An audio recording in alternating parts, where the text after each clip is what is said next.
అవుతుంది చూడండి. మొత్తం రైట్కి వెళ్ళేసి లెఫ్ట్ కటింగ్ తీసుకోవాలన్నమాట. లేదంటే బండి అయితే అసలు పాస్ కాదు. ఇక్కడ టైర్లు గటర్ ఎక్కేసి టైర్లో వెళ్ళిపోయే అవకాశాలు అయితే ఉంటాయి. చూసుకొని జాగ్రత్తగా వెళ్ళాలన్నమాట. ఈ కంపెనీలో ఏంటంటే టైర్ పగిలితే డ్రైవరే పెట్టుకోవాలి. అందుకోసమని చూసుకొని జాగ్రత్తగా వెళ్ళాలన్నమాట. ఫ్రంట్ సైడ్ కూడా చూడండి దిగబడేలాగా ఉంది. అందుకోసమని చూసుకొని నిదానంగా వెళ్తున్నాను.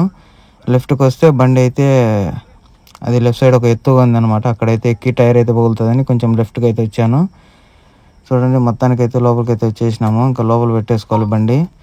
లోపల పెట్టేసుకున్న తర్వాత మరి అన్లోడ్ ఈరోజు అవుతుందో రేపు అవుతుందో మనకైతే ఐడియా లేదు. ఇక్కడ వచ్చేసి అన్లోడింగ్ చాలా లేట్ అంట. వచ్చిన తర్వాత చెప్పినారు నాకు.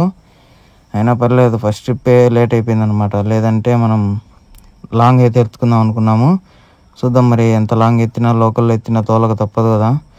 ఇంకా బండి అయితే లోపల పెట్టేసుకొని అన్లోడింగ్ ప్రాసెస్ అయితే ఏంటో చూద్దాం. మరి ఇక్కడ వచ్చేసి బండి వర్షాలు